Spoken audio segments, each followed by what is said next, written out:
And we are now recording as well. So, good evening, everybody. My name is Thomas Meyer. I'm the Regional Training Coordinator at Southern Region EMS Council. I've been a paramedic for 16 years now, 21 years in EMS, and I've been an educator for 11. So, that's kind of my why you should listen to me spiel. What we're going to talk about tonight is called spinal precautions instead of spinal mobilization. And this has been a change in paradigm for everybody in the last couple of years. I'm sure most of you have heard of spinal precautions versus spinal mobilization. Well, today we're going to get into the weeds and talk about why things changed, why you should consider changing your practice, or at least talk to your medical director or your chief or whoever you talk to about medical issues in your service, and why you should consider maybe changing up the way you do things. So before we begin this class, I want to make it very clear. I am not directing you to change how you do patient care. If your service has protocols that say you immobilize someone based on mechanism, don't violate your protocols. This is not authorization for you to do whatever you want. You need to make sure if you're going to change something, you change it properly within channels, using your medical director, your chief, whoever writes your protocols. So before we begin, that disclaimer.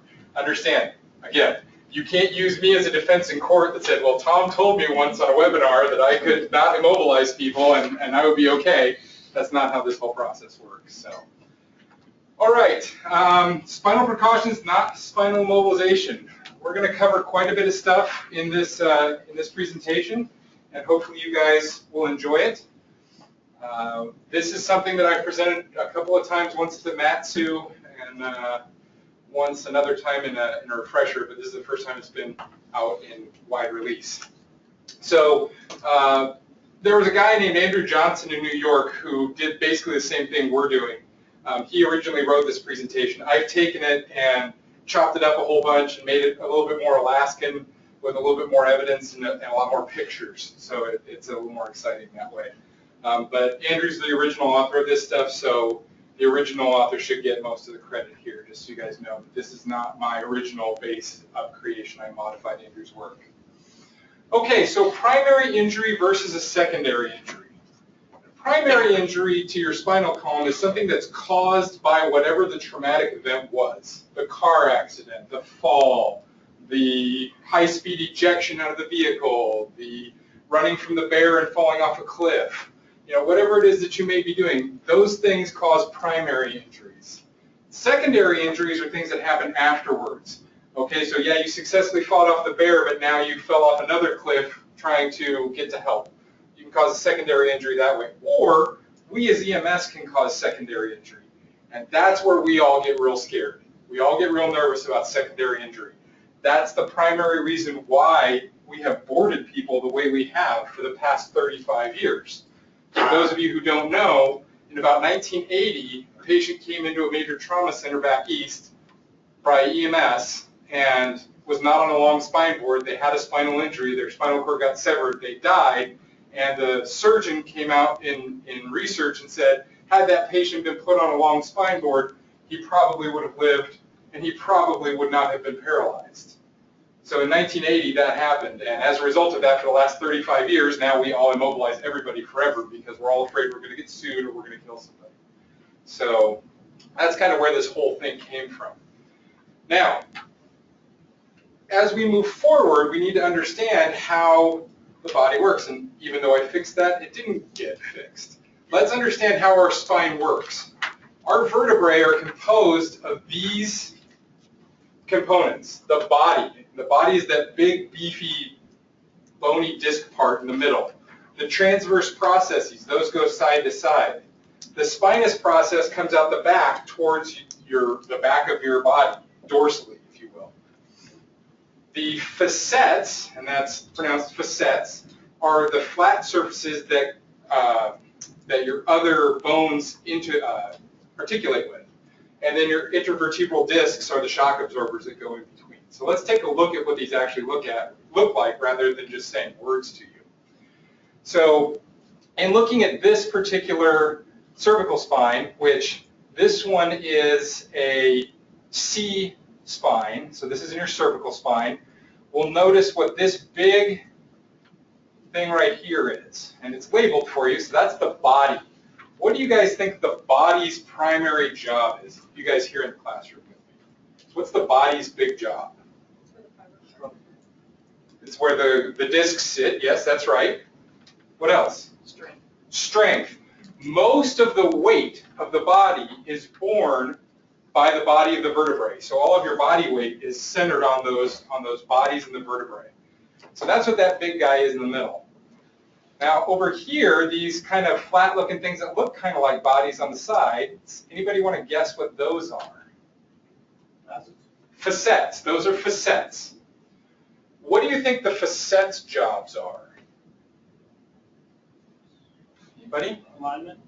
Alignment. Primary job for facets is alignment. Secondary job for facets, particularly in the C-spine, is weight bearing. Okay, so in the C-spine, the facets bear weight. In the rest of the spinal column, the facets are there to keep your body in line and keep your spine in line. So this thing called the vertebral foramen right here in the middle, what do we think that's for? What lives inside the vertebral foramen?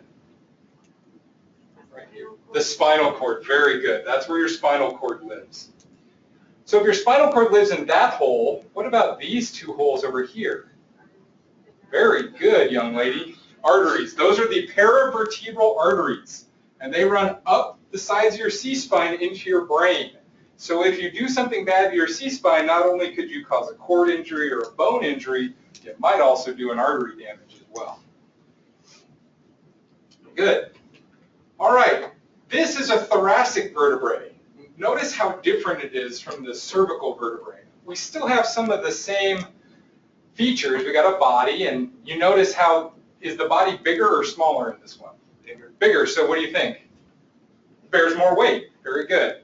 We still got a vertebral foramen, so our spinal cord still goes through there, but look, the facets look different, don't they? So here we have facets that are designed more for keeping your spine from twisting or dislocating. Now you also have two other sets of facets. You have this superior costal facet, and then over here you have the transverse costal facet. Anybody want to guess what those are for? This is your T-spine. So what's going to attach to your T-spine? Ribs. Your ribs. Very good. Excuse me. Your ribs actually attach to your spine in two places. They attach at the superior costal facet, and then they run out back and articulate with that transverse costal facet to kind of keep your spine from twisting too much and things from dislocating and things like that. Okay? You can also see the spinous process in the back is very big. That's because a lot of ligaments attach to the spinous process and the lamina back there in the back. All right, so let's take a look then at lumbar vertebrae. Just by looking at this and what we've learned so far, what do we presume about the lumbar vertebrae? It takes most of the weight. It takes most of the weight. And we know that because of the big, giant vertebral body that's there. Most of the body weight is in the lumbar spine. You also notice that the facets on this one are almost sideways. The job of the facets in the lumbar spine are to keep the lumbar spine from twisting. The lamina, the pedicle, the spinous process, and the transverse processes here, transverse processes, are all heavily ligamented in order to keep body weight and to keep you upright. So if you think about it, you really need a lot of muscle and tendon and ligament in your lumbar spine to keep you from folding in half. So it's the only thing that keeps you up. But we still have the vertebral foramen, so probably some spinal cord still in the lumbar.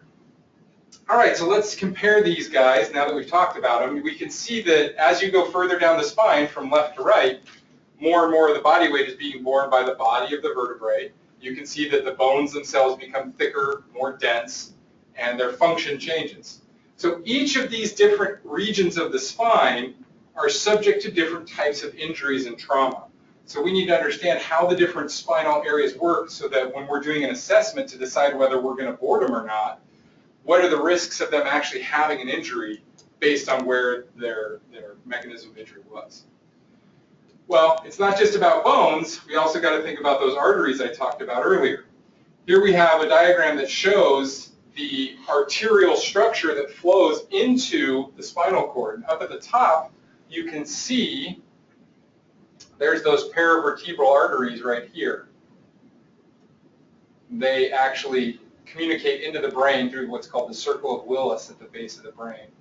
And this actually comes off the aorta and the subclavian arteries. So those are pretty big pipes doing a pretty particular function, but you can see there's a lot of blood flow that actually goes into your spine, probably more than you learned about in EMT school. But there's a lot there. This was a fascinating picture when I found it on the internet. So, all right, got to be cognizant of those arteries as well. So here are the mechanisms that can injure your spine. So what is hyperextension? Guys in the classroom, what is hyperextension? Yeah, you just did it, but no one in internet land can see you doing that. So what is hyperextension? Increasing the angle of the joint. Oh, that's super technical. Yeah. So when we're talking about the spine, what's hyperextension? What is it going to look like? Bending backwards, like we're looking at the sky. Exactly, that's hyperextension. So if you hyperextend your C-spine, you're going to look up at the sky like you're looking up at the Lord, which is why a spine that's bent backwards like that is called lordosis. Lordosis. So if you have a lordotic curve in your spine, that means you curve unnaturally towards extension and you look at the Lord. Versus the other way, if you're super flexed, looking down at the ground, that's called kyphosis. So if you ever, or you see the little old man or the little old lady who's walking down the street with a big hump on her back and she's looking at the ground, damn kids, and she's, all she sees is the ground all day long, that's kyphosis or a kyphotic curve. So hyperextension. When we hyperextend the spine, we can cause compression of ligaments, disrupt the disc, and potentially fracture the bones in the back of the spine. Now, in reality, in the C-spine, we're designed to flex, or excuse me, to extend. We can handle extension pretty well. That's not too problematic, bony-wise, because all of our ligaments and muscles are in the back. So we're designed to extend and look backwards. We're not designed to flex and look forward. If you think about it, which hurts more? If you push your head back pretty quickly, it's not that uncomfortable. But if you push your head down real fast, guess what? That is significantly more uncomfortable. But you can hurt yourself with hyperextension. It's most common in our cervical and lumbar spine. That's where hyperextension injuries tend to occur. Hyperflexion is exactly the opposite, where we look down or we flex forward with our spine. So flexing is forward, extending is backwards. With hyperflexion injuries, we will often stretch and rip ligaments. We'll actually rip them off their bony attachments in the spine. We can also compress the spinal cord and do what's called a wedge fracture. A wedge fracture is where we take that nice squared off vertebral body and we crush it in the front so it looks like a wedge that you would stick under the door. That's called a wedge fracture. Many times with hyperflexion and hyperextension, you will do disc injuries where you'll either compress a disc excessively or rip it apart. And we'll take a look at that in some pictures here in just a second. All right, so here is an example of a hyperextended neck injury. You can see that instead of being even and spaced, where that just across from the blue arrow on both those slides, that is a hyperextended neck. Those vertebrae have been ripped open, and the disc in the front is actually ruptured in a ripping open motion. Those black speckles are air entering into where the disc should be. The arrow on the right-hand CT, you'll see some white spots in that canal.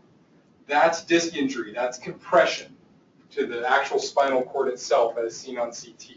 So the left is the bony injuries, the right is more of a soft tissue scan. So that's pretty bad, right? That's pretty gnarly. We don't want to do hyperextension too far. Well, you don't want to do hyperflexion either, because when you hyperflex too much, you often dislocate the spine and push it posteriorly. And if your spinal cord runs down the back of those bodies like this, what do you think we just did to your spinal cord? We made it ouchy about right there. So we've compressed the spinal cord and dislocated the spine. Literally, like a dislocated thumb or a dislocated kneecap, we've now dislocated the spine. There's a special term for dislocating the spine. Does anybody know it? Subluxation. If you sublux your spine, that means the process of pushing a bone underneath another bone. Your C-spine should line up like this. It should be a nice smooth arc all the way through your C-spine. But right here we see that this bone got pushed up underneath that bone at a weird angle. That's called subluxation. And whenever you sublux the spine, the risk of a spinal cord injury is dramatically high. Dramatically high, okay? All right. So here we can see why the C-spine and the L-spine would be more prone to those two injuries. Because if you look at the way the thoracic spine is designed, these spinous processes back here overlap much more strongly than the cervical or the lumbar.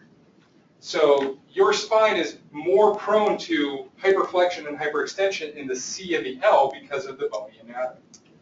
Okay. So let's talk a little bit about rotational injuries. Rotational is excessive twisting.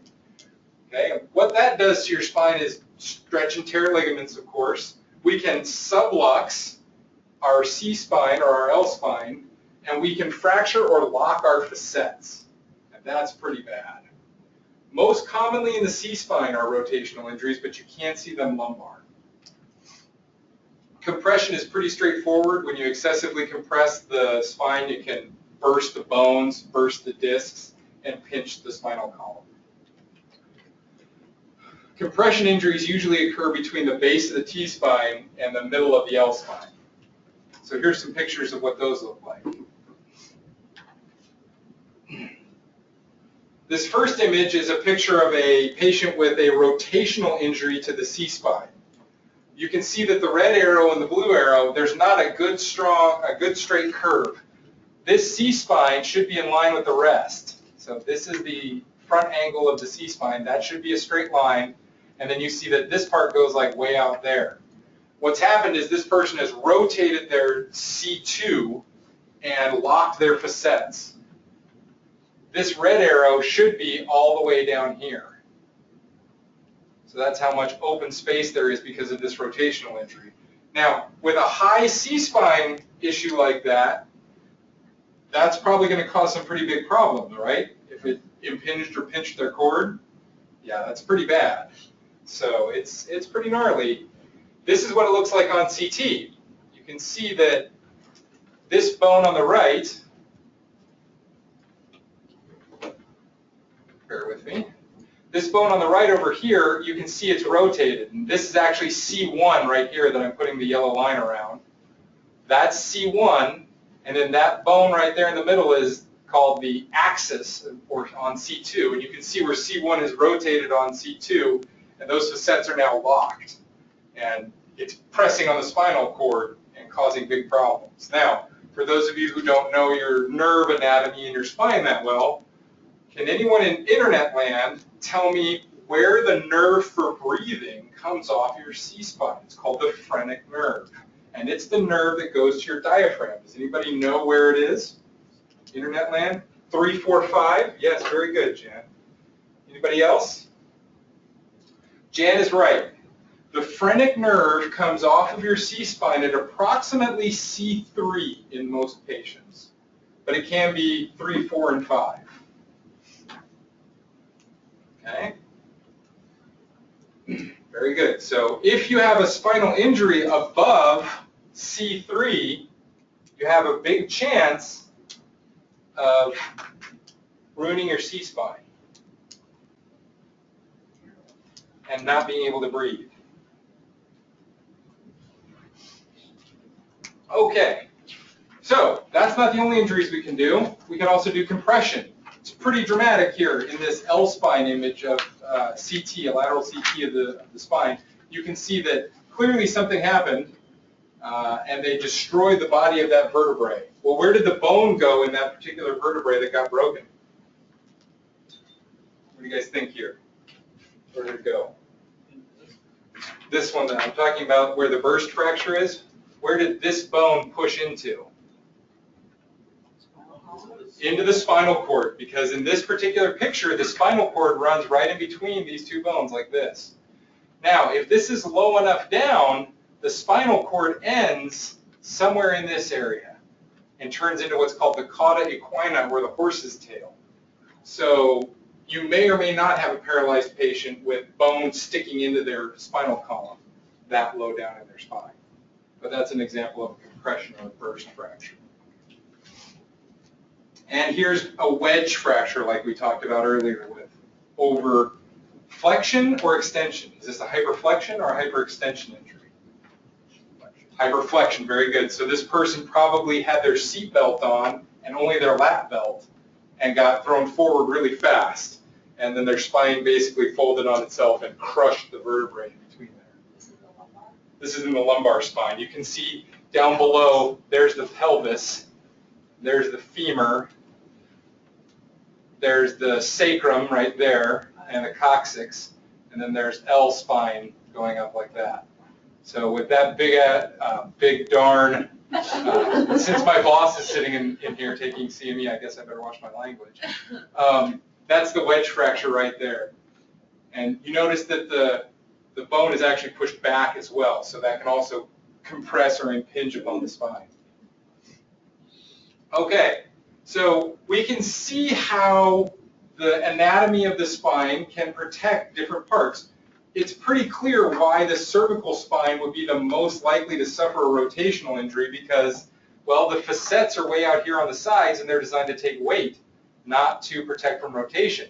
Look, these are designed to protect from rotation, and these are really designed to protect from rotation. So the cervical spine is most likely to have a rotational injury, and all can have a compression, but most likely in the T and L spine are compression fractures. So the last parts of the injuries that we want to talk about are called distraction. And distraction means stretching the cord without damage to the spinal column. Now, distraction can also cause damage to the spinal column if it's very dramatic distraction, and we'll take a look at that in just a minute. Again, distraction is most common in the upper cervical spine. Our spinal column is just not designed to stretch. That's pretty much all there is to it. It's designed to compress, but not to stretch. And then penetrating trauma, you really just can't deal with that. There's no way to predict that, getting shot or stabbed or somehow other penetrating trauma to the spine. So everybody's here for pictures. Let's take a look at pictures. This is distraction. It didn't technically do any damage to the spine. The bone is all fine. All the cord and ligaments and muscles are all ripped and destroyed. So something very dramatic in this picture. What do you guys in internet land think this is, this thing? Anybody want to guess what that thing is right there in the front of the neck? Internet land? What do you guys think? That's correct. That's an endotracheal tube on X-ray. So we've got a pretty significant injury to the spine, so the likelihood of this person having a breathing issue is probably pretty high. Do you think this person is paralyzed? What do you guys think? Raise your hand if you think this person is paralyzed. Internet land, raise your hand if you think this person's paralyzed. Yeah, probably a pretty high chance that they're paralyzed. So thank you, good job. I ask you guys to raise your hand every once in a while to make sure you're paying attention. All right, so that's that. Here is also distraction. Now there's a heck of a lot going on here that's more than just distraction, but you can see that the thoracic or the lumbar spine here is distracted away and actually rotated off of normal. Anybody else see any other major injuries on this particular X-ray here in the classroom?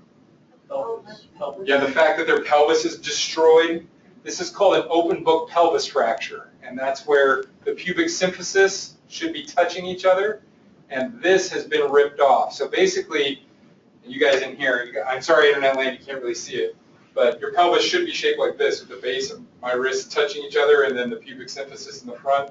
An open book pelvis is where you rip open the pubic symphysis and break off one part of the iliac spine. So that's an open book pelvis fracture. That's very, very, very bad. Do you know the MLR? The one time I've seen an open book pelvis fracture was a drunk guy beating his wife while driving the car at 95, who took one turn too early And instead of going down his street, which was 1.5 miles long, he went down the 300-yard long street and hit the guardrail at the end and got ejected out of the windshield and down the embankment into the arroyo about 75 feet.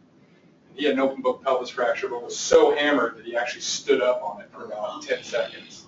He later died. So that's the only time I've seen an open book pelvis. And he had classic frog leg presentation.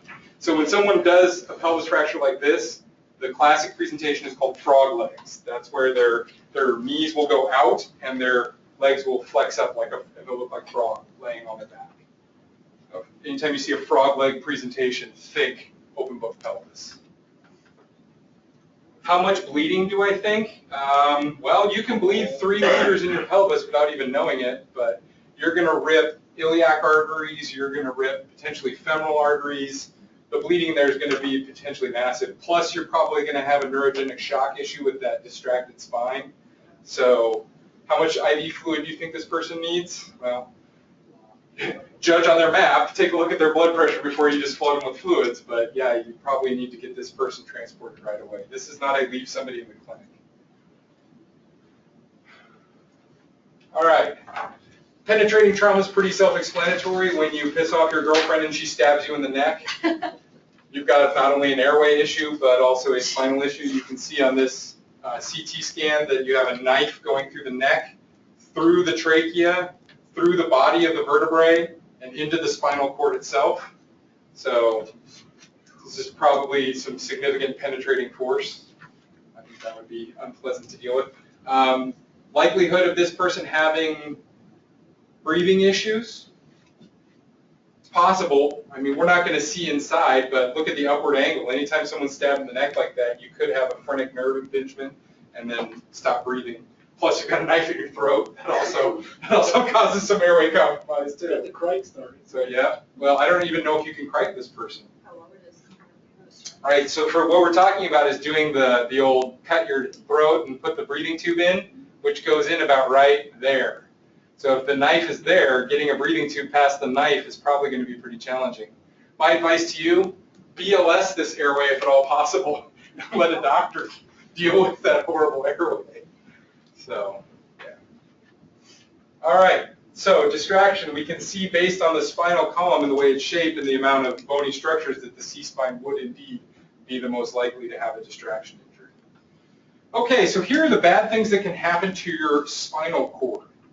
And I'm sorry for belaboring all the things that can happen bad to your spine. That's some awesome grammar. But we need to understand what we're looking at before we assess for things.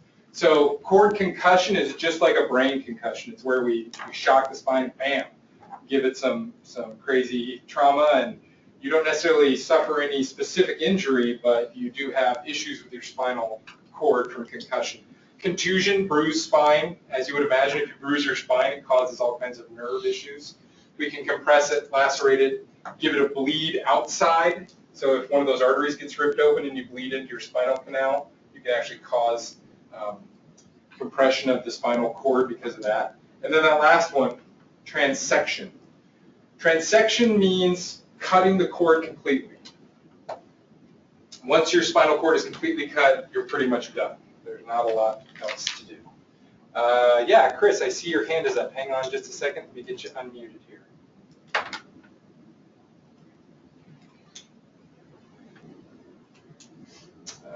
Chris Cushman, where'd you go? Okay, Chris. Well, oh, you're moving around. Hang on. Okay, I'm trying to unmute him, but someone else is interfering with me. What's that? So you muted yourself, Chris, so go ahead and unmute yourself.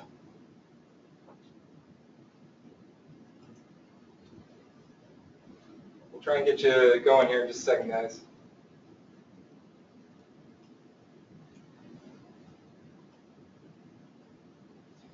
Yeah, it's showing us that you're muted on your end, and we're trying to unmute you, but we can't.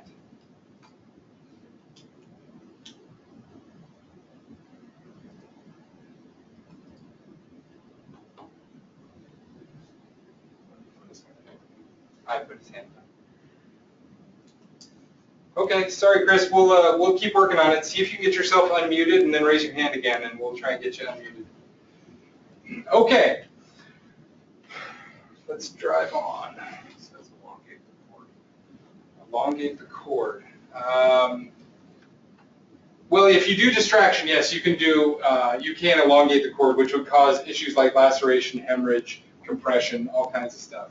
So when you elongate the cord, you're actually compressing the cord as well. So, good question. Okay, so there's two kinds of shock you can undergo with injuries to your spinal cord. The first one is spinal shock, and spinal shock is like a TIA for your spine. It does all the things that neurogenic shock does, but it's only temporary. So if we contuse your cord or concuss your cord or you have a bleed on your cord or something like that, you get all the things that happen in neurogenic shock, but it goes away. So priapism, it means an unreasonable erection, an erection for no reason other than you severed your spinal cord. Neurogenic shock is everything that you have on the other shock, except it's permanent. So you'll get decreased blood pressure, decreased heart rate, decreased vasoconstriction below the level of the injury. So anytime you transect your cord, you'll probably have neurogenic shock. Anything that's a lesser injury can give you spinal shock. And you're really, as an EMT, not going to know. So treating everybody like their neurogenic shock is okay. All right, so let's break for a second and see if you guys have any questions and keep up. So out there in internet land, do you guys have any questions or issues? Delete all these questions off here.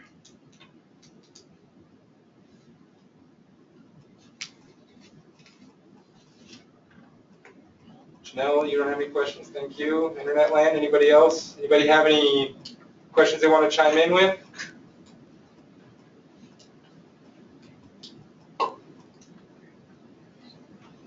Okay, well, let's move along then. All right, so let's gain some perspective on our cervical spine injuries that we may have. So about 2.4% of all blunt trauma patients will have some degree of muscle injury to the spine. So that translates to about 20,000 spinal cord injuries a year in the United States and about $1.25 million per patient with a permanent spinal cord injury. So that's pretty bad, and that's a lot of money. Do you guys agree? But let's put this in perspective. How many blunt trauma patients are there per year in the United States? A little or a lot? A lot, a lot, a lot. So we're really worried about a very small percentage of the population. So we have to take that into account when we're discussing these issues. So we've got about 15 to 20,000 spinal cord injuries a year. And for whatever reason, it's higher in men ages 16 to 30. Why would men ages 16 to 30 have a higher incidence of spinal cord injury? Yes, as I like to call it, the testosterone buffet. That's right. Men are showing off for ladies and trying to do impressive things and have fun and do exciting stuff and jump off of things and around things. And that's how we get more spinal cord injuries. Would you call that the testosterone buffet? The testosterone buffet, yes. That's the teenage years of stupidity, the testosterone buffet. So the most common causes of spinal cord injury are, as you see on the screen there, motor vehicle crashes being the most, then falls, and shockingly enough, penetrating trauma is ahead of sports injuries, but not by much. You would expect there to be more sports injuries when I was doing the research I did, but penetrating is a little bit more, which makes sense, if you're shooting people. So alcohol-induced testosterone, yes, that's correct, Rick. That's pretty awesome. So if we educate you guys in how to properly handle and transport people, we can actually decrease the incidence of spinal cord injury due to secondary causes.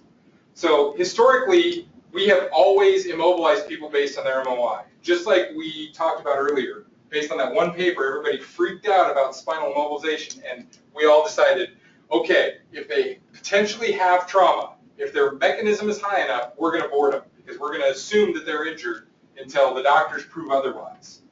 And to be honest with you, we kind of suck at spinal immobilization. Part of it is the devices we've been given, part of it is training, part of it is lack of experience. And back in the day, cars just had less stuff to protect you. Nowadays, I think there's like 22 explosive devices in your car to keep you safe. Anywhere from seatbelt pretensioners, which are roughly a shotgun shell, to your airbag, which is, I want to say it's like 1/200th of a pound of C4 or something like that. It's this hideous amount of explosive power in front of your face. And then back in the day, people used to spend a long time on the spine board in the emergency department waiting to get cleared. So all of these things led to some pretty significant consequences or sequelae of spinal immobilization. So by show of hands on the internet, how many of you guys have a protocol that says all spinal injuries must be assumed in patients with a high mechanism of injury? How many of you guys have a protocol that has something to that effect? If they've got a high mechanism, put them on the board. Show of hands. Yeah. Okay. How many of you guys have something that says, for significant mechanisms of injury, always immobilize the spine or provide some sort of clear documentation? Any of you guys have that option? So a lot less people have option. A lot more people have, hey, you've got to immobilize them. So why wouldn't we just board and C-collar everybody? Well, because it's bad for you. And we're going to talk about that right now. Anybody here in the room ever spent a long amount of time on a spine board? Yeah? How long did you spend, ma'am? If you don't mind me asking. Oh, way too long. Way too long. Yeah. My personal experience on a backboard, I had a skiing accident in Juneau and ended up on a wooden backboard for 6 hours. They took me down the hill from Eagle Crest and into the Bartlett Memorial Hospital. And I spent 6 hours on a wooden backboard, and it changed my life. That was the most unpleasant experience I think I've ever had. I think mine was that long, like there was hours, and I had to wait till they x-rayed my back. Yep, that's exactly what they did to me. And I actually had positive blood in my urine, so they kept me on the board even longer. So it was horrible, horrible, horrible. And I can tell you, I moved more because I was on the board than had I been on a comfortable bed. And that's one of the basis things that we're talking about here with spinal precautions. So, all right, you can also aspirate, because if you're laying flat on your back and secured to a board, you might vomit and breathe it in. Here's some interesting statistics. About 800,000 people receive a cervical set of radiography. 97% of those come back negative, and the cost of the x-rays themselves is $175 million. So even if we cut that in half, that would decrease the amount of radiation we're getting, and it would also decrease the healthcare costs as well. So it's kind of important that we do that. Okay, so evidence. There's a lot of evidence coming out that C-spines are more harmful than they are good. Okay? And yes, I am trying to tell you that spinal immobilization has consequences to it. It depends. It depends on the situation as to whether or not spinal immobilization is bad for your patient or good for your patient. So this is where that whole assessment comes in. So here are the dangers of rigid C-collars. Rigid C-collar means a hard collar made out of plastic, like the stiff necks that most of us carry on the ambulance. Even when they're sized properly, they do the following things, and this has been measured. They increase intracranial pressure, they decrease jugular venous return, and have increased discomfort. That first bullet there, increased ICP. Studies have shown that the more ICP a patient has, the worse the C-collar makes it. So if you have a little head bleed and you put a C-collar on, it makes your intracranial pressure go up a little bit. If you have a bad head bleed, the C-collar makes your head bleed even worse. It makes your ICP go up even higher. So the worse your head injury is, the worse the C-collar can be for intracranial pressure. They also took non-injured volunteer patients and cannulated their jugular veins and then put C-collars on them and measured the pressure and the clearance. The C-collars reduced jugular venous return significantly, which also leads to increased intracranial pressure. And they are just uncomfortable, so people tend to wiggle a lot more. So here is from one of those studies that'll be at the end of the paper that you can look up yourself. Here's a table that talks about how good different brands of C-collars are at doing things. So you see stiff neck, that's the one that most of us in EMS use. There's the Miami J collar, the Philadelphia collar, which is kind of common in hospitals, which is a two-part kind of a clamshell, and then the Vista. So on the left there, you'll see that normally you can move your head about 53 degrees, plus or minus 9. The stiff neck reduced that to 18. So the stiff neck was the best at reducing head movement. The worst was the Vista. The middle column is causing changes in venous pressure in your jugular vein. Baseline was 10.4. The stiff neck increased jugular venous pressure the least, and then the Philadelphia increased the jugular venous pressure the most. And then comfort-wise, the Vista was the most comfortable, the Philadelphia was the least comfortable. So the one the hospital is using doesn't really keep your head from moving. It increases your jugular venous pressure, and it's the least comfortable. So stiff neck kind of gets a little bit better rating. So I don't know what you guys are using out there, but you might want to look at that. Okay, so rigid spine boards. By their very design, they are bad for your patients. Why? Why would a spine, yeah, you're trying to take something that looks like this, and you're trying to attach it to something that looks like that. And that isn't very good for your patient. You're trying to take something that has 4 curves in it and put it on something flat. That's not a good idea. Okay, they cause all kinds of problems. And the longer the patient is on the board, the worse it gets. So I have a study that John here in the office actually got the real study for me. If you're a UAA student, you can look it up too. These guys did research on how much pressure is actually exerted on your body by laying on the backboard. Does anybody want to take a guess in millimeters of mercury how much pressure the spine board puts on your butt and the back of your head? Anybody want to guess?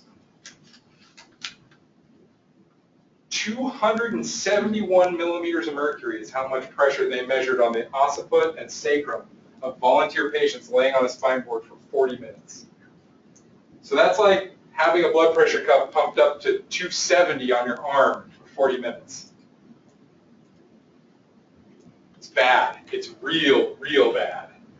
It can cause all kinds of things like increased movement and pressure ulcers. And if you guys want to be disgusted, go ahead and Google stage 4 decubitus ulcer and go to the images tab and prepare to vomit because it is horrible.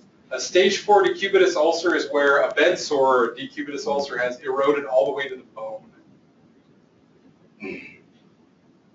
Decubitus ulcers, stage 1 can start on a long spine board in an hour, depending on how heavy the patient is. If you have a 300 or 400 pound patient, they can get stage 1 decubitus ulcers in an hour if you don't pad the board.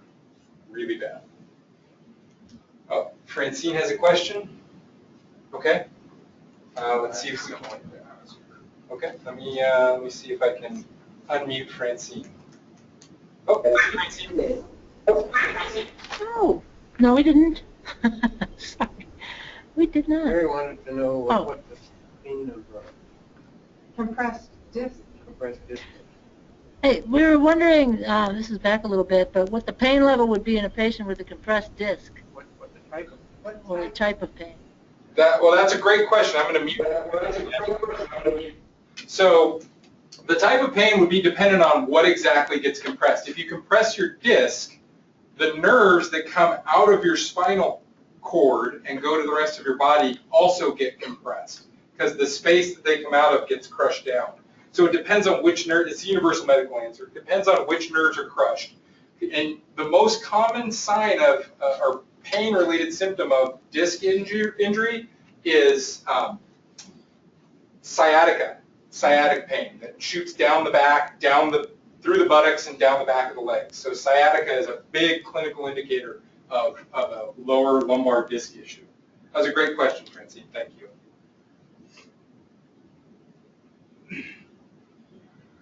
Okay.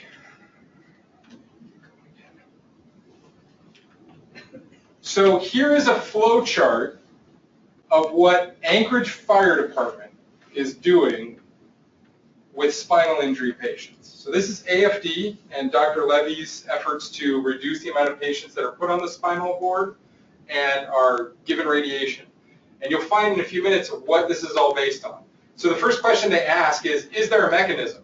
And if there's no mechanism, there's no spine injury, there's no board. That's pretty straightforward. We can get that. Now, the next question they ask is, hey, there's a mechanism, or we're not sure about the mechanism. Then they ask, is there spine pain or tenderness? If no, you go on and ask, is there a motor or sensory issue? No. Is there a reliable patient? Yes. They don't board them. They'll throw them on their gurney. And there's actually quite a bit of research that shows the mattress on the gurney is more effective at protecting the patient's spine than a long spine board is. However, if the patient has spine pain or tenderness, they could have a possible spine injury and we might board them. If their motor sensory exam is abnormal, they've got a possible spine injury and we might board them. If they're unreliable because of any of those things listed on the right, we might board them. And then they just have to do a clinical judgment. They actually have to sit down and go, okay, is it worth boarding them? Is the benefit I'm going to get from them, is my index of suspicion high enough to warrant the risk of putting them on the board? Wasn't there a study in Denver that did something like this as well? Absolutely, Ty. Ty Miller asked if there was a study in Denver that did something similar as well. Yes, there's a nationwide push in progressive EMS systems to get rid of spinal mobilization in the aggressive sense that we've had it in the past. Now we move to what they call the spinal precautions model, where you perform a clinical assessment and judgment. Thank you. Good question. This is what they're doing in Anchorage. I don't know how much data they have in Anchorage right now to say whether they're good or bad outcomes, but all the studies down south, like the Denver study that Ty mentioned, all point toward it being positive and good for people. Chris, you've got a question. Let's see if we can get you unmuted this time. Go ahead, you try it. Go ahead. Hey, Thomas, can you hear me? Yep. Hey, so we're just curious in here, what do the courts have to say about this? A lawyer, if this goes to trial for any reason, what are they going to be saying That's a great about it? So that's why I'm telling you at the beginning, and I'll tell you now, I am not telling you not to immobilize people if that's what your protocols tell you to do. The courts will ask expert witnesses, hey, expert witness, Dr. Schmergelface, what do you think of this particular case? Should this person have been immobilized? And if Dr. Schmergelface is like 80 years old and has been doing medicine forever, and he says, oh, spinal immobilization is the gold standard, then you might be hosed unless you have a counterposing expert witness that can testify like, I don't know, Dr. Levy. So Levy versus Schmergelface, let the battle begin. But the courts will default if you do things that are in the best interest of your patient and you have a defensible reason why. So if you can say, hey, court, my protocols say I have the latitude to exercise judgment. Based on the presentation and based on the fact that I followed the algorithm exactly, I decided not to board the patient due to the fact that they were going to be on a board for 5 hours before they got seen by a doctor, and I felt that the risk of injury was so low that it didn't outweigh the risk of the board. And you will find that courts will be amenable to that. Now, has this model gone to court and been given precedent in a trial court yet? I don't know. But all signs point to this being the new standard in the next couple of years. So those of you who are actually doing immobilization will be on the other side of the fence trying to defend why you did what you did. Does that make sense, Chris? You unmute again. I got it. Does that answer your question, Chris? He's kind of self-muted. Oh, Yes, it does. okay. Thank you. Thank you. Okay, so carrying on. So there's a flow chart from the Anchorage Fire Department. That's taken from the Medical Operations Manual 2013 edition. It has not changed. All right, so let's talk about the components that get you to the point where you might get immobilized. The first thing is MOI. We know this. This is kind of our wheelhouse. if you've got a high-speed motor vehicle, if you've got a fall greater than 3 times your height, axial loading, violent situations near the spine, if those things happen, boy, you should really think maybe this person needs to be in a spinal protection situation. Now over there in the special consideration section is stuff that you probably don't routinely think about. Pediatrics is pretty obvious. Geriatrics is kind of obvious. Down syndrome. If your patient has a history of Down syndrome, they can have what's called atlantoaxial instability, or AAI. Yes, John. Oh, Rick, I'll address your question of flatboard versus airboard in just a minute, so hang on for me for just a second. AAI, or atlantoaxial instability, is the fact that people with Down syndrome lack sufficient tendons and ligaments on C1 to C2, and they can actually sever their spinal cord by riding a horse or jogging too vigorously. So they have to have x-rays and studies and stuff like that done to figure out how unstable their C-spine is.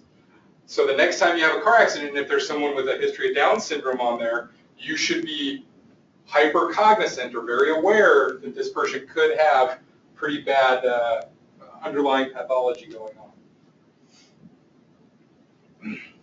Could you please spell AAI? I will type that in for you guys. Hang on just a second.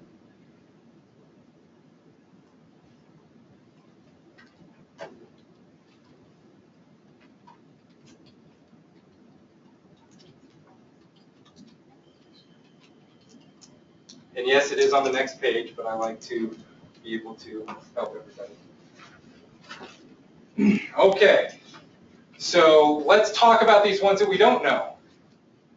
High-risk MOIs, axial loading, we know about that one. That's where you jump off of something or you spear tackle somebody and take the shot directly in the spinal column, or you jump off into the shallow water. High-speed motor vehicle accidents, particularly with rollovers and ejections.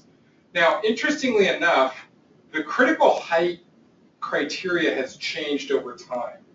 And it used to be 3 times your standing height. I think that's been reduced to 2 times your standing height. So I'm 6 feet tall. So if I fall off of something 5 feet tall, then I've probably not got a critical fall height. But if I fall off of something 11 feet tall, I'm starting to approach critical fall height. What critical fall height means is the amount of time it takes you to go head down when you fall. And that's usually about 2 to 3 times your height. So even if you have one of these MOIs, it doesn't always mean you have a spinal injury, but you need to be more aware. And you need to do it more in-depth investigation of the patient. So trisomy 21, the Down syndrome, that's the atlantoaxial instability we were talking about. If they're greater than 55, they have degenerative arthritis and other problems. If they have Mr. Glass syndrome, I don't know if any of you guys saw the M. Night Shyamalan movie Unbreakable, or Unbreakable? No, can't remember the name of it, but Samuel L. Jackson has osteogenesis imperfecta, which basically means a genetic disorder where your bones are super subject to fracture all the time. It's actually a pretty good geek flick if you like movies. So osteogenesis imperfecta can cause you to have all kinds of stuff. Plus, if somehow you diagnose somebody in the field as an EMT with a spinal tumor because you've got X-ray eyes, then that can cause you to have increased risk of spinal injuries as well.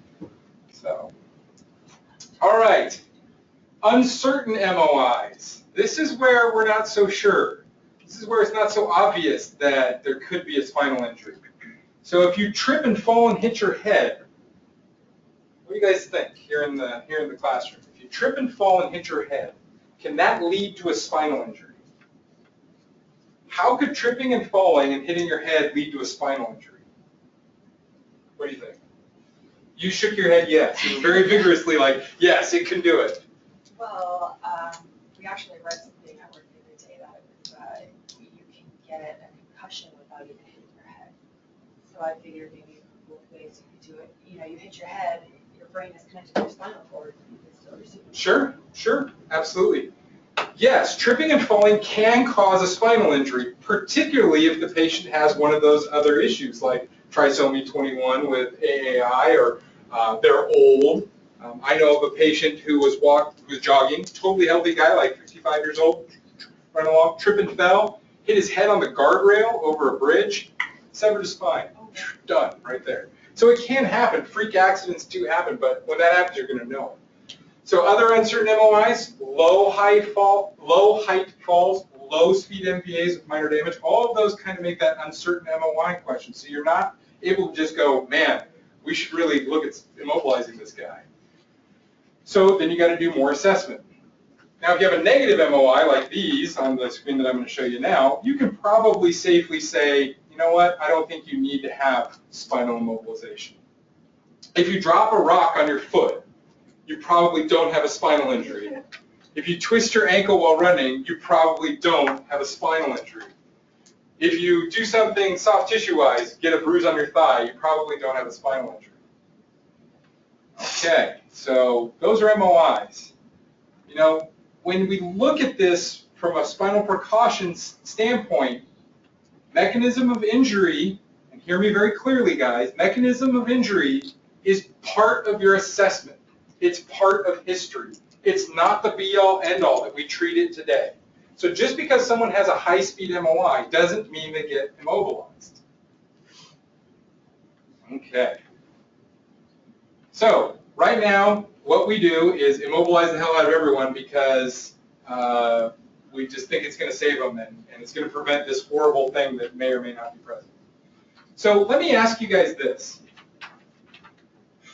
If you're driving in your car and you get into an accident, you're wearing your seatbelt, and the airbag goes off, and the airbag causes injury and pain to your arms, both your forearms, would you put those arms in a splint? Just based on the fact that it was a car accident with the airbag and their arms hurt. How many of you in the classroom would put those two arms in a splint? Well, I don't know. They were in a car accident with airbag deployment and their arms hurt, so we should put them in a splint, right? You mean everybody no one in the room raise their hand? Okay, internet land. How many of you guys in internet land would put splints on the guy's arms because he got into a car accident and he's got pain on both arms from the airbag? How many of you, show your hands if you would immobilize or put him in a splint? Okay.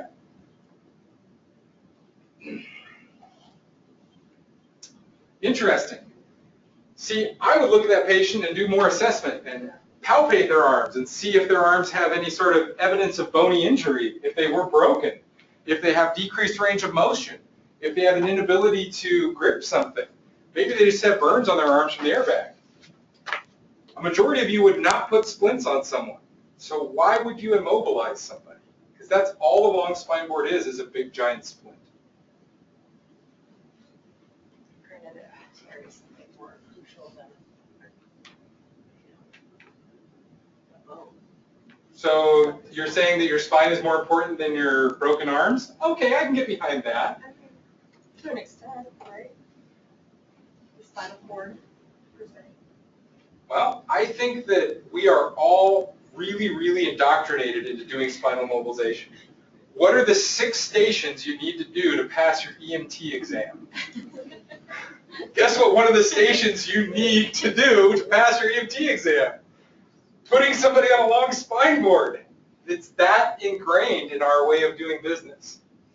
So, when we have a patient who's injured, if they are missing all 5 of these things, the likelihood of them having a spinal injury is low. So if they don't have tenderness at midline C-spine, if they don't have a focal neurological deficit, if they aren't altered mental status, if they don't have evidence of intoxication and no distracting pain, the likelihood of them being injured is low. So why would we put them on a spine board, even if the car accident is bad? Because we've all been trained and indoctrinated, and even now, all of you in the room are like, oh, I don't know, man, if it's a bad car accident, I'm probably going to put them on the board. Well, the doctors have already figured this thing out, and they have this thing called the Nexus Protocol. And if you read this, this is the Nexus Protocol. If you, no posterior midline, no intoxication, you're alert, no focal neurodeficit, and no distracting injuries, guess what the doctors do to you? Nothing. They don't even take an x-ray of your neck. They say, you're good. Clear it off the board. This is what they do to clear people off the board when you bring them in on the board.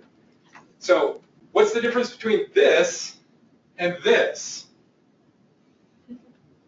Nothing. So if we adopt what physicians are doing as a model for EMTs and paramedics doing assessments on patients before they just arbitrarily throw them on the board, we may save our patients a lot of pain and time and suffering. Okay? The Nexus protocol was validated in a study that encompassed 34,000 patients. Okay? Of those 34,000 patients, 1.7% of them had a clinically significant C-spine injury. The Nexus criteria found 99.6% of them did not have spinal injury, so it was accurate to 99.6%. It also detected 99% of the people who had injuries. So not only did Nexus say when they didn't have an injury, but it also detected when they did. You could reduce x-rays by 12.5% nationwide by using the Nexus protocols. Subsequent studies have found the Nexus protocols to be anywhere from 83 to 100%, 90 to 100%. So why are we using this in EMS? Because we're afraid of getting sued, like Chris Cushman asked. That's the whole reason why we're not using this in EMS. So what is an altered level of consciousness? If we're going to do this Nexus thing, what constitutes an altered mental status? Well, if they're less than alert on the AVPU scale, or they have a Glasgow Coma scale of 14 or any sort of memory deficit, they are not alert. That's an altered level of consciousness. So if they have this altered level of consciousness and they have a mechanism and we suspect them to have a spinal injury, should you put them on the board? Yes. Yes. So what is intoxication? Well, that's patients who have recently ingested alcohol or they have evidence of alcohol in their system on physical exam. Should you put the guy who's been in the accident who has intoxication on the board if you suspect a spinal injury? Yeah. So even Spinal Precautions isn't telling you to not immobilize anyone. It's just telling you, be careful. So this is where we get kind of challenged. Painful, distracting injuries. Because people are not often only hurt in their spine. They're often hurt in other places. So if you look like the first guy there with his horribly flailed chest and I don't know what happened to his arm, crush injury maybe. So if you've got that going on, you think you're going to be distracted from a potential spinal injury. Hell yeah, I mean if your chest is crushed and your arm is squished, that's not going to be very good for your ability to detect a spinal injury. However, it doesn't always have to be that dramatic. How many of you ever run on a patient with a dislocated kneecap? Even though that kneecap that's dislocated on the right is super easy to reduce, it's not a critical injury, that is very distracting. That patient wants that knee to feel better immediately because it is horribly painful. So any of those things can mask the patient's ability to detect a spinal injury. All right, so distracting circumstances. This is where that acute stress reaction comes in. If you can't communicate with them, if they're emotionally distressed, or they have an existing medical condition that can override them, like diabetes. If they have diabetes, you might want to consider spinal mobilization. So I said acute stress reaction. What's that? Anybody here ever had an acute stress reaction? Yeah, I bet most of you have. Fight or flight is basically acute stress reaction. I know that of the times that I've had a fight or flight reaction, I get shaky-handed. So my ability to start IVs and stuff like that gets greatly impacted. But acute stress reaction can cause things like hysterical blindness. You guys ever heard of hysterical blindness? Yeah, some people react to stress so badly that they actually go blind. They can't see. It's all in their head, but they actually have hysterical blindness. And if your body's powerful enough to make you go blind when you freak out, do you think when you freak out you may not be quite capable of detecting when you have a spinal injury? Now, does that mean if someone's freaking out on scene that you should put them on a backboard? Universal medical answer, it depends. Can you resolve their freak out? If you can get them calm, then maybe you might be able to avoid. But if you can't get them calm, then yeah, you're probably going to have to board them. which is going to be super good for that super freaking out person to put them on the rigid spine board. So the key point to learn here is that even though we've gone through this process and I've given you a flow chart and I've told you, hey, you can do assessment and base your treatment on your assessment, when in doubt, suspect a spine injury and treat accordingly. All right, so we've all heard of this. Once you start the immobilization process, you've got to follow it all the way through. So what constitutes starting immobilization? Classroom, what do you guys think? Collar. The collar, very good. Once you put a cervical collar on a patient, you've got to go the whole 9 yards. Once you put that rigid C collar on, you've got to go the whole 9. However, if you put your hands on their head and you hold them still, even if you throw them on a backboard and carry them somewhere, that is not immobilization. Immobilization is once you put that C collar on. Okay?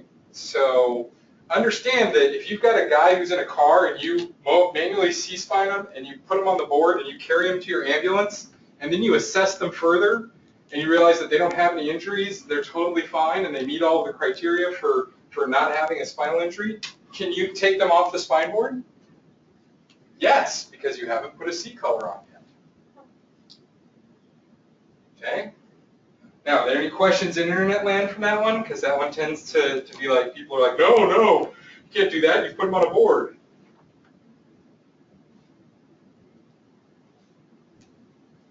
Okay, no questions. That's good. All right, so documentation. This is where Chris Cushman in Homer's question really comes through, is how do we protect ourselves from litigation? Well, the first thing you have to do is have protocols. If your protocols don't allow you to make a choice, and you have to immobilize people who incur bad mechanism, follow your protocols. If your protocols do allow you to make the choice, oh, Becky, you have a question? Go ahead. Let me unmute you, Becky. Go ahead, Becky. Go ahead. What's the question? It was you, Linda. What was your question? We were wondering about the C-collar study. Where did the C-collar study come from? Okay, I will show you guys all of the studies that I have at the end of the presentation, and we will discuss them. But it was a multi-center study done down south.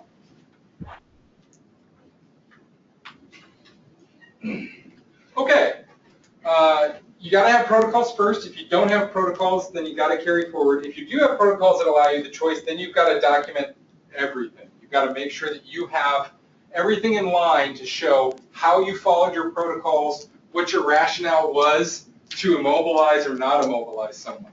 You know, hey, okay, so following my protocol, the patient did not have an adequate mechanism of injury. They presented with no altered mental status. They had intact neurological exam. They had no evidence of intoxication, and go point by point and explain why you did that. Or on the other side of the coin, you say, hey, high mechanism, drunk guy, couldn't reliably examine him, put him on the long spine board. And the reason that's going to be important is because at some point down the road here, medicine is going to catch up with EMS. And people are going to start asking, why did you put my 85-year-old grandmother on the long spine board? She got a decubitus ulcer, became septic, and died. You're going to get sued for that at some point. You want to be afraid of something? That's the thing to be afraid of, because that's going to be coming down the pipe sooner than, oh, hey, you didn't use a 30-year-old outdated model of thinking? Okay. Yeah. So make sure you document your rationale, all those things, positives and negatives. You know, if they weren't identified as a high-risk patient, you got to make sure you document all this stuff in your report. In that report, when you're not immobilizing someone, is going to get pretty long. So just be prepared for that. All right, we got to make sure we do no harm. This is going to be tough. This is that clinical judgment thing we were talking about, where we want you guys as EMTs who may have had 170 hours of training or 200 hours of training, we want you to weigh the risks and benefits of spinal immobilization. We want you guys to take a look at a patient and say, you know what, it's more harmful to them to put them on the board than it is to keep them off the board. And that's difficult. That's why you need to talk to your doctor. That's why you need to talk to your chief, because we don't want you making these decisions in isolation. We want you to have a good, firm basis and understanding. Now, guess what? When you make decisions, you're going to make mistakes. That's why you got to document. You have to document all those reasons why you did what you did and decided the way you decided. However, when in doubt, if you're just not sure, put the patient on the board. Yes? David Abbott. Dave Abbott. Okay, hang on, Dave. Go ahead. Can you hear me, Tom? Yep, we can hear you. Hello? Okay, Tom, can you speak to a situation, you spoke that once you start the C-spine, you put a cervical collar on. I had the situation where somebody's intoxicated, got them on a backboard, they start to throw up. I mean, I've taken that C collar off and gotten them off that spine because the first priority was the airway. Okay. Does that make sense? So I guess my point is that even though you have a C collar on and you've started that process, you may back up because of what's going on with that patient, particularly with airway stuff. Would you agree or disagree? So you probably put that patient on the board and on the collar based on your protocols. High mechanism, put them on the board, do your deal. Correct. Based on mechanism of injury, Tom, all of that stuff, they would have been positive to get a backboarded. They're intoxicated, head injury, all that. Well, now you've asked the question about an intoxicated, head injured guy who we think has been in an accident and has a mechanism. So now we've got to ask ourselves, is the head injury really bad? Is this guy displaying altered level of consciousness because of intoxication or because of head injury? And if it's a head injury and we think it's intracranial pressure causing his altered notation, then I would actually get on a phone and talk to a doc and say, so hey doc, I got this guy who's got evidence of increased ICP. Do you want me to put a rigid collar on him and risk increasing his ICP more? If you can get a doc where you guys are. I know out in Copper River you don't always have great communications. So now your question was to take him off the board after you had the collar on him. You know, if you're by yourself, Dave, which you guys often are, and that guy's vomiting and you can't get that board turned to clear his airway, and you decide to take the collar off to clear his airway to prevent his death from aspiration and airway compromise, I think you've got a defensible position. However, go ahead. It just sounds like, for sure, document, have good logic. Right, right. Have a really good assessment-based reason for why you did what you did. During transport, the patient began vomiting, was unable to clear the airway sufficiently to ensure adequate ventilation and respiration, elected to remove C-collar to protect airway, managed airway appropriately, patient survived.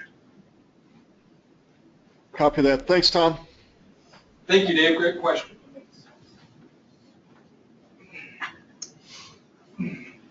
So, and like Dave just said, when you're in doubt, you've got the drunk guy who fell down and bonked his noodle and he's altered.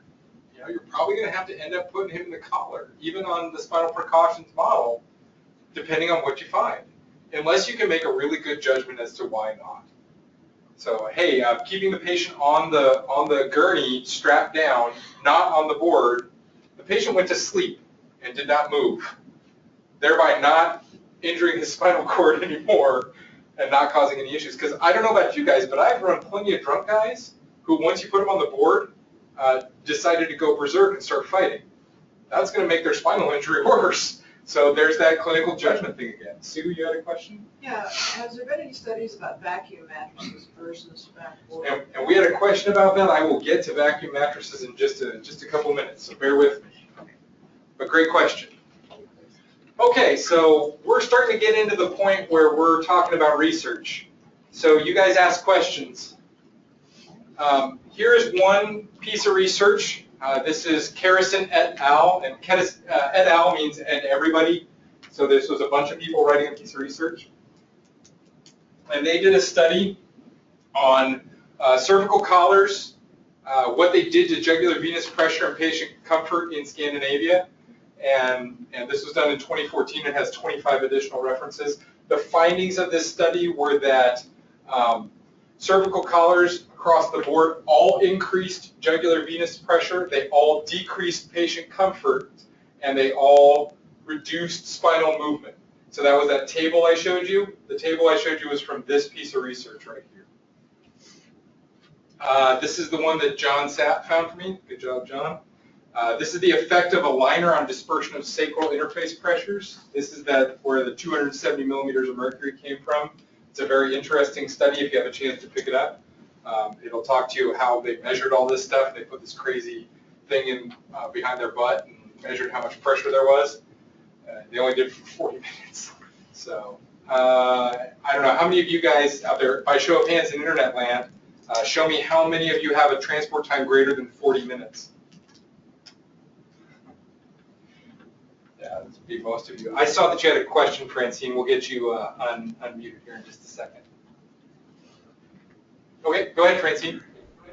Yes, we wanted to know if there was much research done on the comparison of transporting a trauma patient on a scoop versus a rigid backboard. Oh, on a scoop stretcher. Actually, yes, there's quite a bit of research out there to show that scoop stretchers are more beneficial for patients than long spine boards because they have less area of pressure where the pressure points are the highest. So when they're on the scoop stretcher, it actually is better for the patient in the sacrum and the occiput in the back of the head. But the scoop stretcher doesn't qualify as an immobilization device. It's a transport device. So if you put them on the scoop stretcher, you can take them back off. So, did you have a question, ma'am, or was it just an itchy I'm head? just twirling my hair. Itchy head, okay. All right, next piece of research.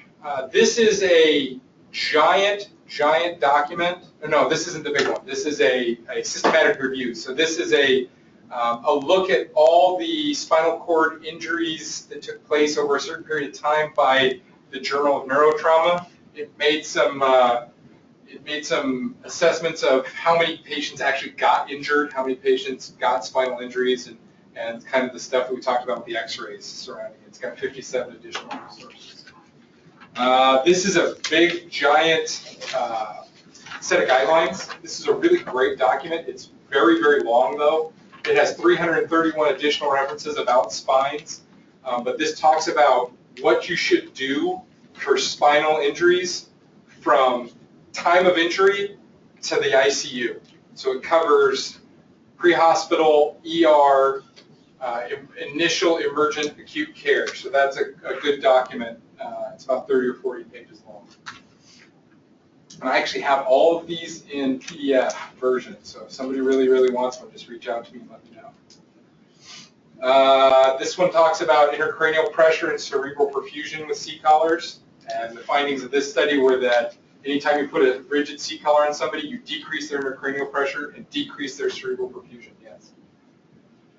What characterizes a spinal mobilization device? Why is a scoop stretcher not considered one? So great question. The scoop stretcher is not an immobilization device because it's flexible. It has a hinge in it that can open up, and the patient can roll and rotate inside the scoop stretcher, and they can actually move a lot more than the rigid spine board is intending them to move. So technically, the immobilization device is the rigid C-collar and the rigid spine board, whereas the scoop stretcher is flexible, opens up, and can be manipulated and shift. Tom, can I ask a follow-up? Yeah. What about that combi carrier? The green one that we have? The green one that splits in half. That's technically a scoop stretcher. Okay. So what John is asking about is here at Southern Region we have a newer version of the scoop stretcher, which is basically heavy gauge plastic with a big hinge at the top. And then it kind of comes together and looks a lot like the old metal scoop stretchers. It is not considered an immobilization board like a long spine board is because it's flexible and can have a varying width and all that other stuff. So technically not an immobilization device. But great question there, Brian. Papadopoulos, this is we're going to have some pictures for this one. So in 1999, the British Medical Journal did a case study on a gentleman who came into their ER. He was like an 82 or 85-year-old man with kyphosis. And he fell down, and they did an x-ray, and they went, holy crap, He's got a broken neck. You can see where that arrow's pointing. Holy crap, he's got a fracture of C7. C7 is broken. Man, that's bad, right? So what should we do? What are you going to do? You're going to put him in a C-collar, right? Well, because he had kyphosis, when they put him in the C-collar, they did that to his spine.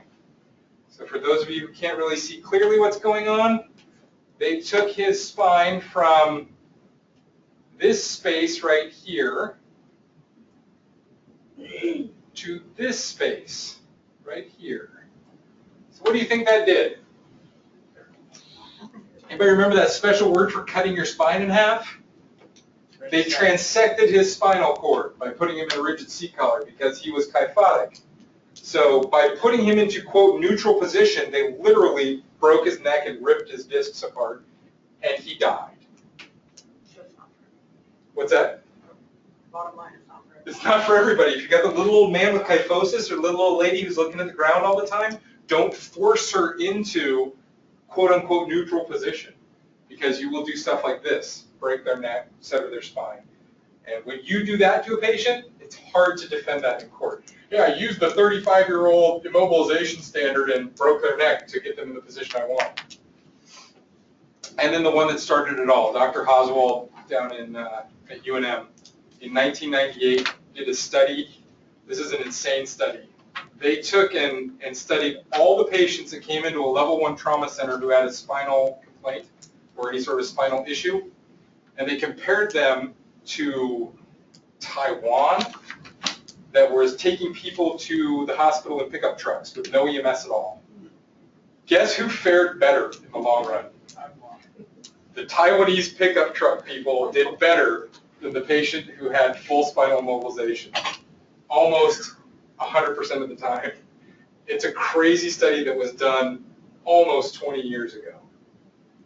So it's a good study. They had no EMS. They just, throw them in the back of the truck, go to the hospital. And here in America, there's like full spinal and everything else. People have less consequences living in Taiwan.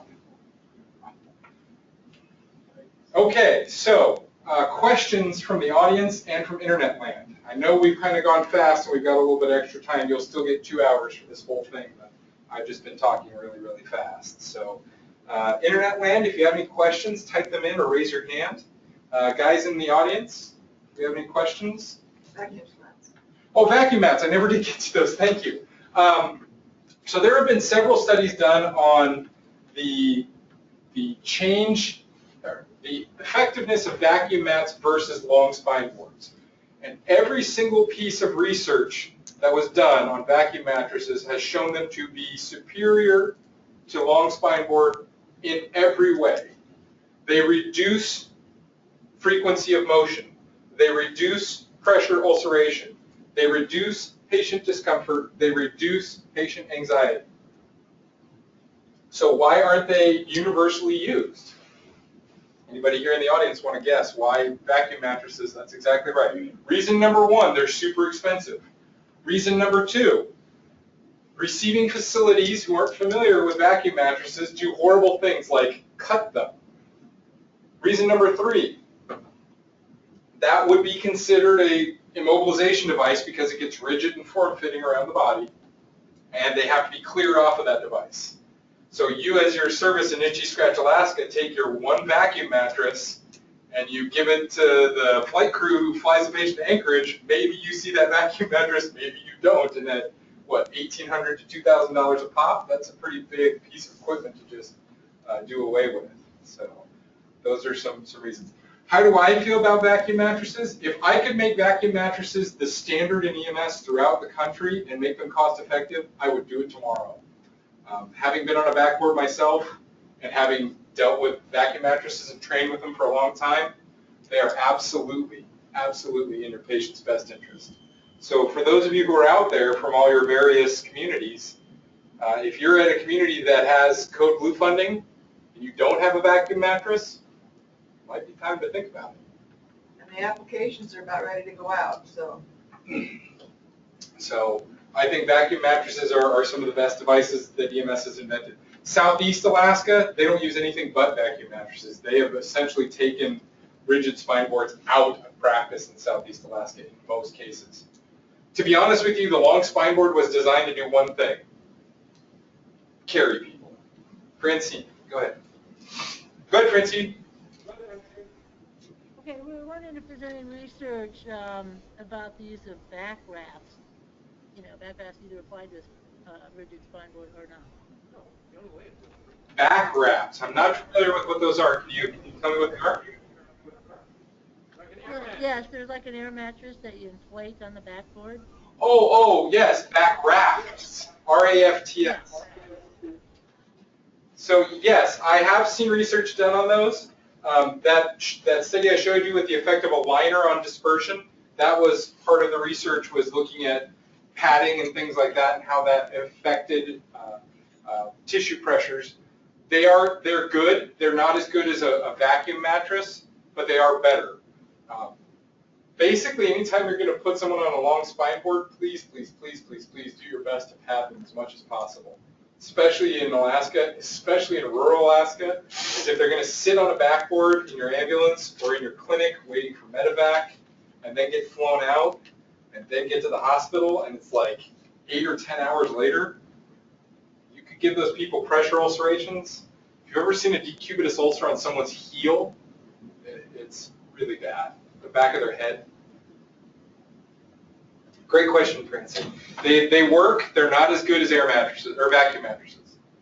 Other questions for the audience or from internet land?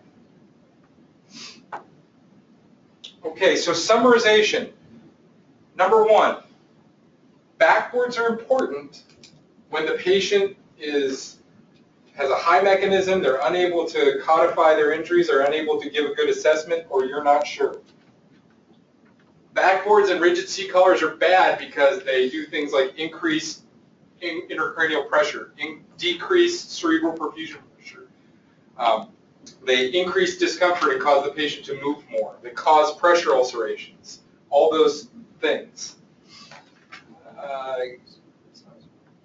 Hang on just a second. So Chris Cushman will do you first. So Chris, go ahead.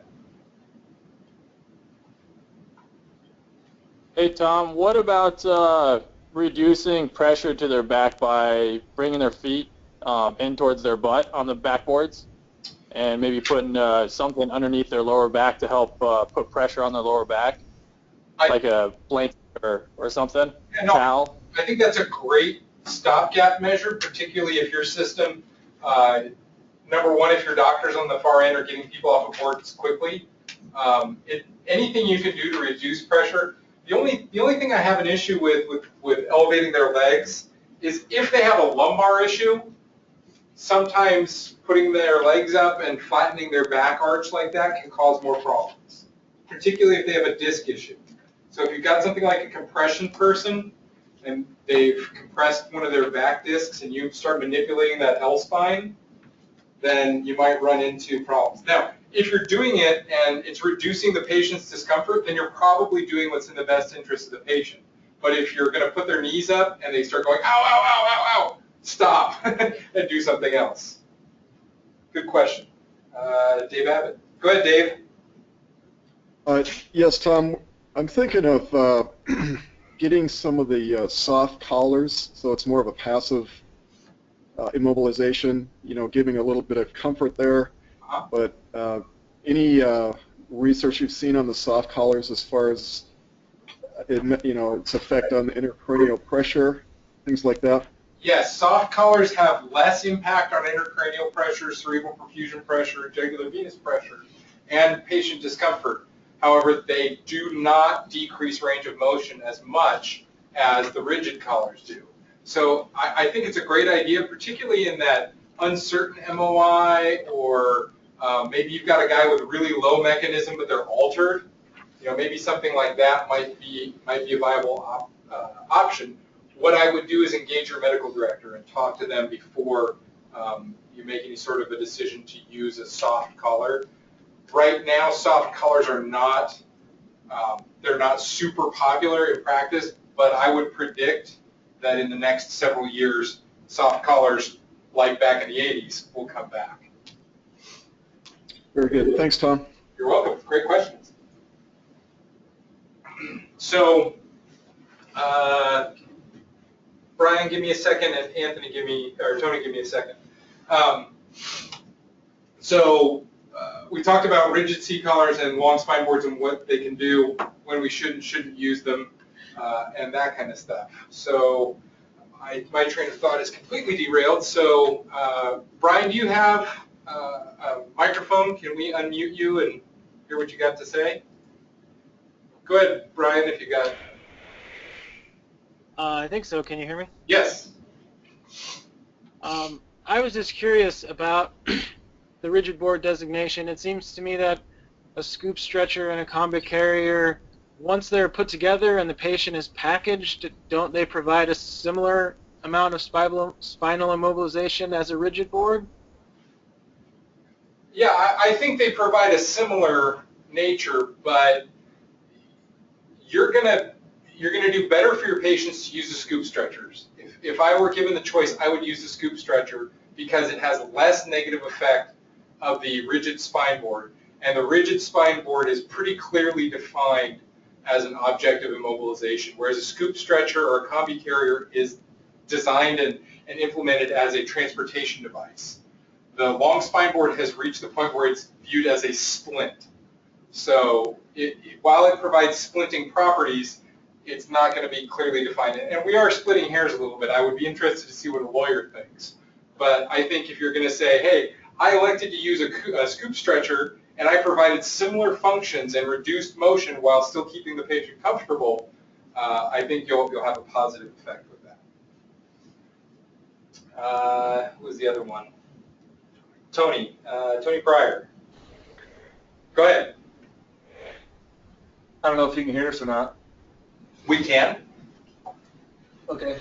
I'm just thinking about like a wedge, something like a wrestling mat type of material that you could put shimmed underneath the C-spine, but just enough to take up the space, and then you could do it with a blanket wrap, but you would have nothing on your external jugulars, nothing like that. You wouldn't have the potential for the increased ICP with everything that goes with that. Yeah, kind of like a head bed, but with angles on it. Yeah, just a material that would go under there that's soft. I haven't seen anything like that made, but we were talking about that if they were making something, and then you would have total access to everything on the anterior part of the person. No, I think that's a great idea, Tony. I think that you could market that. Go ahead and put that together and put that to market. Maybe you'll make $1 million from your EMS device. So I think that's a very, very viable option. If you're stuck on long spine boards and your medical director won't let you change, then do everything you can to, quote, limit motion on the spine board by providing excessive amounts of padding and things of that nature. Just make it disposable so you don't need it back. Ty Miller. I don't know, Ty, are you even in country? Can you talk to us? I know you're downrange a lot.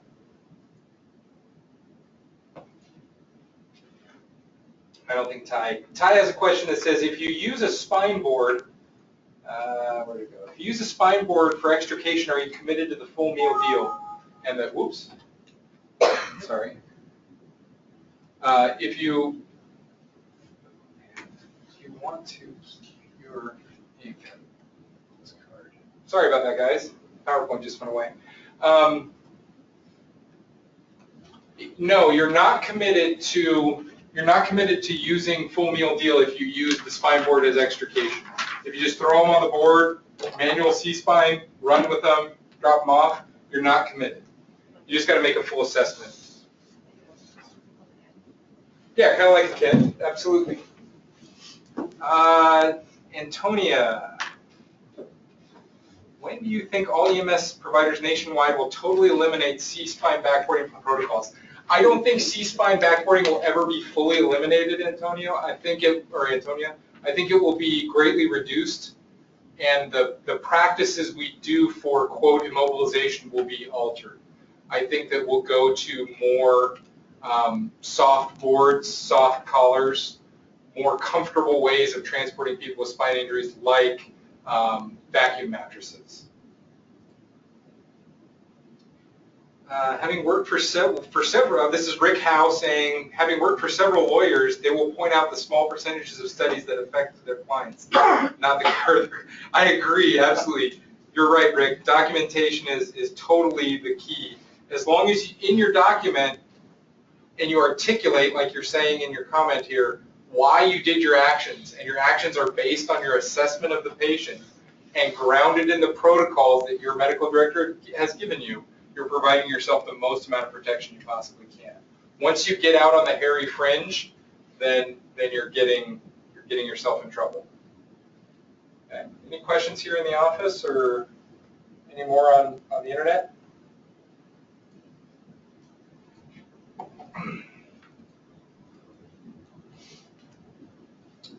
Okay. Well, if there aren't a bunch of other questions, I think what we'll do is we'll ask those of you who have a group, please submit your group roster to the email address on the final page there, which was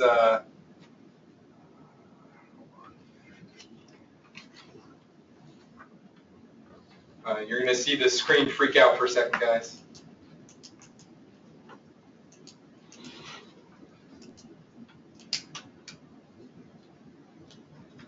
Registration@sremsc.org will be your email address to send it to. So if you have a group of people on your end that you want CME for, please send your rosters into this. Please send any feedback that you may have about the courses and the content. Next month will be on March, I believe it's March 17th. One more question. Oh, Dave Abbott. Go ahead, Dave. Oh, sorry, wrong button. Oh, wrong button, okay. So, yeah, submit your group registrations. Please give feedbacks. Please give topics that you would like to see for future CME nights. Lazelda is working hard to get us some physicians. I think we're going to have a doc come in and do a head injury session for a couple hours. I think that'll be really, really good. We're going to also have another doc come in later on in the year in November. So if you have ideas of topics or speakers you would like to hear from that are here in state, or even maybe someone out of state, give me or Lazelda a holler, and we'll try and get you taken care of as quickly as you can. So we want to make sure that everybody's needs are met. Is that a question or another hair flip? Yes, ma'am. March 17th, what was the topic? I'm not sure what the topic yet is going to be. Bill Mackrith might come in and do something, or I might do something else in March. But that will be out.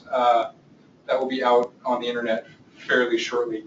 There is also the CME certificates will be put up on the Southern Region website. You'll get an email in about a week that will give you access to CME certificates going forward. So if you attended last week, you'll have access to all of them. So that's all we've got, guys. Thank you very much for your time. Brianna, yes, we've got you. If you're by yourself, you don't need to send anything in. Thank you very much, guys. Good luck. Keep up the fight. Keep doing EMS. Thank you for putting the people of Alaska first. And we'll see you all next month.